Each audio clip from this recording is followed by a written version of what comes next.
So you have the guts to do this to me? After all I've done for you, you must pay me. You must pay me back. You must pay me back for all my years of hard work. I didn't do anything. I didn't do anything wrong. As a matter of fact, you are just exaggerating and you are upset at the moment. I'm upset at the moment. So I'll talk to you when you're calm. Andonis is a short, light-skinned man that Stella fell in love with at her prime. She met Andonis at a filling station where she came to buy fuel. There was an altercation between the fuel attendant and Andonis, so she quickly stepped in and separated the fight.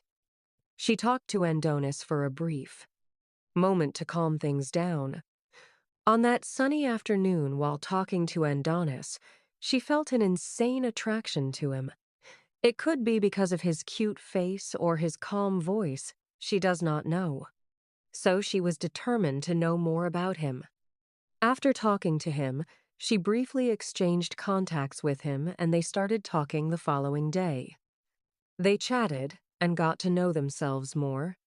She felt like telling him how handsome and how attracted she is to him, but she didn't want to sound too desperate for him, so they kept on talking for about 2 weeks. Honestly, she didn't force conversation, and their fondness for each other only came out naturally. On a Sunday evening, they decided to meet at a bar.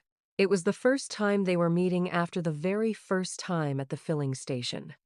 They spent the evening talking to themselves. It was then that she got to know a few details about Andonis, that he was the second child. He worked at a supermarket in town. His mom was late and that he dropped out of school to fend for himself. She liked him. He was good enough. Although she wished he was older and has a more presentable job that could pay the bills effectively, but she didn't really take it to heart. Instead, she saw a great future ahead. They had some suya and drinks that evening before leaving. In 2 weeks' time, Stella and Andonis kicked things off and started dating. They were so much in love with each other. They spent more time together. Stella was already a police officer 2 years before meeting Andonis.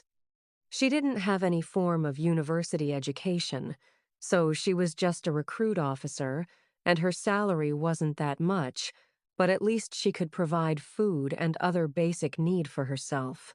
She saw a future between her and Andonis. She wanted a happy life for him and her. She usually brought the topic of schooling to Andonis. She reminded him that a job at the mall won't be able to pay the bills that seems to be increasing daily. She got to realize that Andonis was really smart and only dropped out because his mom that was supporting him through school died when he was in his first year. As such, he could not continue, but instead he took his current job as a means of survival. She thought about how big his salary would be if he completed his degree and got a good job, compared to his current job, where he makes just 30,000 naira monthly. The good job had the potential of giving him up to 150,000 naira monthly, and this could help improve their life. Stella asked Andonis what he wanted to study in school. He said he wanted to be a nurse. He told Stella that he loved the profession, that they are well paid abroad. This idea fascinated Stella. The thought that her man could get a good job abroad that will pay way better than any here in Nigeria, and the possibility that she could leave the country, this heightened her desire for him. A few months passed, and with Stella's encouragement, Andonis enrolled himself in a jam class. He paid 8,000 naira monthly for the program and attended classes in the evening after his morning shift at the mall.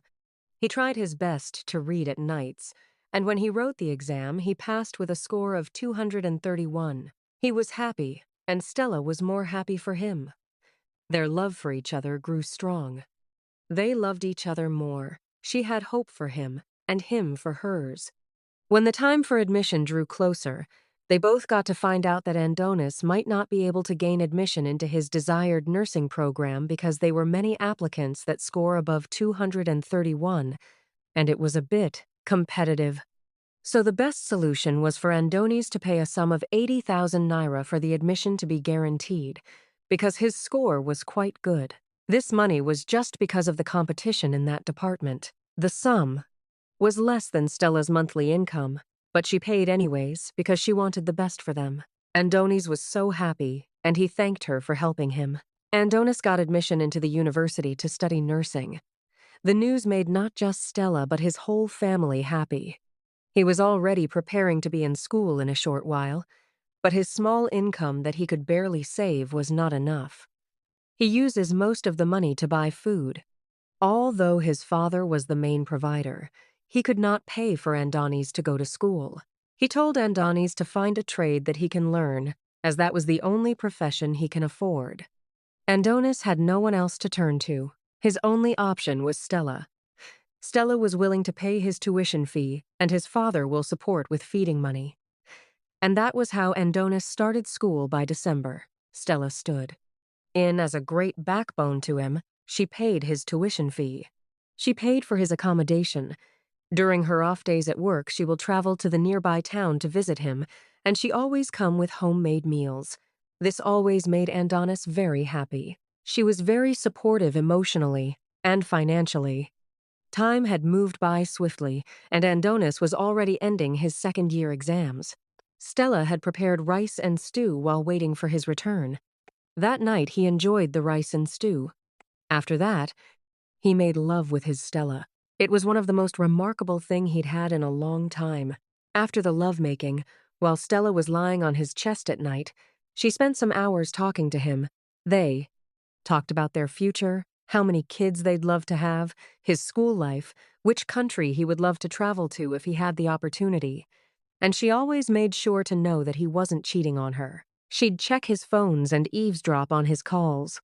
During this holiday, his father lost his job where he used to work as a driver for a transport company.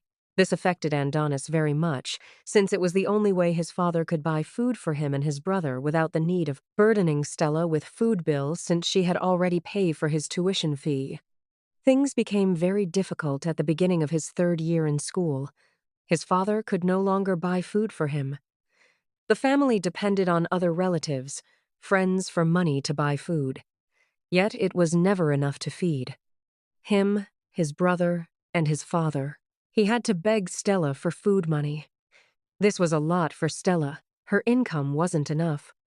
Stella thought about leaving the relationship as the load was too much for her to bear. Her salary was not enough to feed two people properly and pay other bills, and it's been long. She sent money to her parents, but she was already doing so much for a man, which sometimes she feared he might leave her for another woman. Someday, after all, she does not have a university degree, she said to herself. Nevertheless, Stella still decided to find a solution to the problem. Andonis! Yes, my love. How many times have I called you? 3 times. All these things I'm doing for you. I'm prioritizing you over my own family. If you ever leave me for another woman, I'll do a very terrible thing to you. My love, after all these things that you've done for me, it's not possible. I'll never leave your side. Please erase such thoughts from your mind. No problem, I believe you. Please, Andonis, do not fail me. In just 3 or 4 years' time, you will also have a good job, and I'll be relieved of the stress a bit. Stella worked for a transfer to the nearby town where Andonis schooled in order to reduce the cost of transportation during visitation, and so that they could both manage the food she bought together. Before her relocation to Andonis school, she discovered that she was pregnant. She knew immediately that she won't be able to keep the pregnancy, so she quietly had an abortion without telling Andonis about the baby. As the third year was about rounding off, Andonis' department had an excursion, clinical experience that demanded the sum of 50,000 naira. Andonis turned to Stella for help. She had saved up some money which she wanted to use in sewing a cloth for her best friend's wedding. She had already given the tailor her cloth material. This happened before Andonis told her about his clinical experience.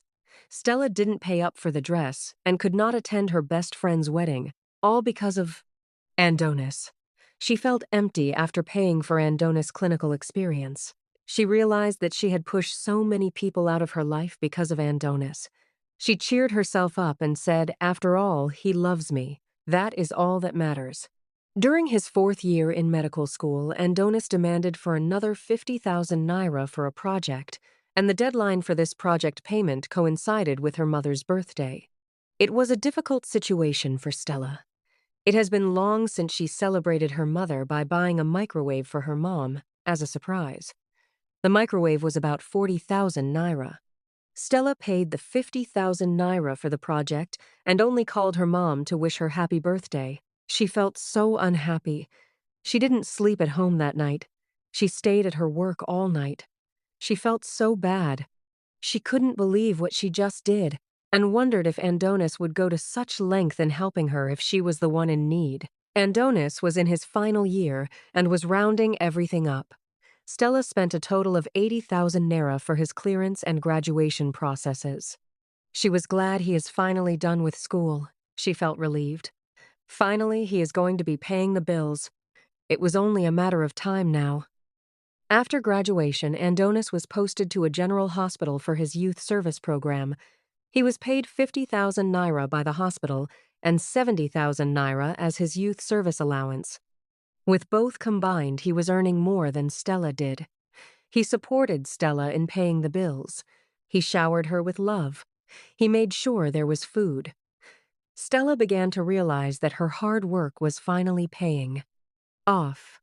During this service, Andonis met Amarachi, a fellow nurse at the hospital. Andonis was fast friends with Amarachi. She was pretty smart and earned as much as he did. He brushed off the thought of leaving Stella for her. He won't betray his precious Stella, he said to himself. The long distance that came in between Stella and Andonis during his service year only made things worse for Andonis. He was feeling unattached to Stella. His cravings for intimacy could not be fulfilled. He found himself jerking at most time, and slowly his thoughts started to drift from Stella to Amarachi when he wants to jerk. He called Stella on most nights to rekindle his desire for her, but that could not be fulfilled. Andonis started seeing Amarachi after they both had sex during a birthday party of a fellow youth corp member in the Corpers Lodge. At first, Andonis swore never to see her again, but he kept seeing her at the hospital and ignoring her was going to be impossible. He couldn't stop thinking of how soft and bigger her waist was compared to Stella's. Amarachi was prettier. He liked the way Amarachi talked. He couldn't believe he was falling in love with her. Amarachi and Andonis have had sex like 4 times before the end of his service. He returned home to Stella with the guilt of being with another, but he didn't really care. He continued talking to Amarachi under Stella's nose. He was very discreet in his affairs with Amarachi. Stella had no idea about this new development. She continued to love him, sheepishly. Stella brought up the idea of marriage to Andonis, seeing that she is now 28 years old and long due for marriage. Besides, all her friends were married, and Andonis is already done with school. She couldn't think of a better time than now. Andonis dismissed the idea. He said she should be a bit patient, that he was already applying for jobs in Canada, New Zealand, and Australia, and he is sure of getting one. He said the money he'll make from there will be good for the kind of wedding he wants. But the real reason is that he is falling deeply for Amarachi, and the whole idea of traveling out was an idea Amarachi was helping him with. He just did not feel like marrying Stella anymore. Stella insisted that they got married immediately. She sensed that he might leave her if he traveled before marrying her, but she couldn't force him. She only begged him, but he insisted that they got married in the fancy way he likes. A few months passed by, and Andonis wrote his licensing exams and passed. He was hired as a psychiatric nurse in a big hospital in Canada. His flight and accommodation was paid for. He only just have to prepare his passport and come over. He is to travel with Amarachi. Amarachi was the one who sourced for the agent that helped with the application processes. She applied as well and got it, so she is to travel with him. This made Andonis very happy, as he was already deeply in love with Amarachi. He still loved Stella, but he felt more attached to Amarachi. This news made Stella happy, but it broke her heart at the same time. He is leaving her. He is not breaking up with her. He is just going to travel, and there will be a great distance between them again. But she cheered herself up as she remembered his promise to her about securing a visa for her and flying her out to come live with him. On a cold Friday evening, joy filled the heart of Andonis and Stella as they walked hand in hand through the airport lobby. Andonis' family members were there to bid him farewell. Stella invited her parents as well. She kept telling Andonis not to forget her on getting there. She reminded him of how much she has sacrificed for him, how much she loved him, and how she can't afford to lose him. Andonis felt a bit emotional after listening to her. Few tears dropped down his cheeks as he remembered all she had done for him. He felt so confused about his feelings. Amarachi was to travel in 2 days' time. She called Andonis to wish him a safe trip. They talked for a few minutes, but Andonis quickly hanged up so that Stella wouldn't suspect a thing. On the last day of the 3rd month since Andonis arrived Montreal, Canada, Stella dialed his Canadian phone number, but it went straight to voicemail. She called his Nigerian WhatsApp, but he still didn't pick. She felt he must have had a long shift at the hospital. This repeated itself for 3 consecutive days. Andonis had wired a total of $500 to Stella's Nigerian bank account. She was extremely excited about it. She refrained from calling him honey, my love, and simply just called him my husband. She believed his word that it was just the beginning, and more is gonna come, and they will get married the following year. Little did she know that that would be the last gift, and perhaps the last time of her hearing his melodious voice. When she couldn't reach out to him in about 5 days, she called his dad to inquire about this. His dad told her that he hadn't heard from him as well.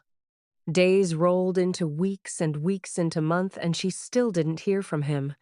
She felt her world crashing down. She couldn't believe it. She had to travel to meet his dad one-on-one. She lied to the old man that her airtime has finished and she need to use his phone to make a call. When he gave her the phone, she immediately spied on the phone. She saw a recent call from Andonis, a call of just 2 days ago. She felt her heart sink. She scrolled further to his WhatsApp, and he was there on the list of the most recent chats. So his dad was lying. Why would he lie? What is the happening? Thoughts kept flying through her heart. Questions she had no answer to kept bugging her. As she returned the phone to the old man, she finally decided to raise her heavy lips to say something. With tears in her eyes, she said, "Papa, how could you? Why are you?" The old man immediately understand that she knows. He looked away from her. She cried and asked the old man what was happening. She said, "Why is Andonis not returning my calls, but you are talking to him regularly and lied about it?" The man felt the pain on Stella's voice. He simply pleaded with her, telling her that Andonis warned him not to tell her anything, and if he did, he will not send money to him. Stella was mad. She yelled, saying, "What? Do you mean the same Andonis I fed and paid his school fees?" She sat down while breathing heavily with her hands on her face. The man pleaded with her not to be angry that he will talk to Andonis. She told him to call him. He did, and Andonis picked up the call. Stella answered the phone with tears in her eyes. "Andonis! Andonis!" Andonis hanged up on hearing her voice. She called up to 15 times, but he won't pick up. She slept at his father's place that night. Her night was filled with thoughts and tears. She thought about all his promises. She said, "God forbid. Maybe there is something wrong." She called him 15 times with his dad's phone the next morning, but he still didn't respond. She tried the next day and the day after, but still no response. That was when it dawned on her that Andonis paid her that $500 as a consolation price to show a bit of humanity in him. To her, this was nothing compared to all the sacrifices she had made for him. She returned back home. She cried some more and consoled herself. She returned to work on Monday as she could not afford to lose her job no matter how frustrated she felt. All through Monday in the office, she kept remembering what she told him. "If you leave me, Andonis, I will do something terrible to you. I will hunt you." She didn't even have the money to do anything, but she kept thinking as she sighed and fell asleep. Thank you all for watching this lovely story. Please do not forget to hit the like and subscribe button. If I get up to 50 comments on this video, I'll drop the part 2 of this story where Stella takes her revenge on Adonis. You can start commenting now. Bye.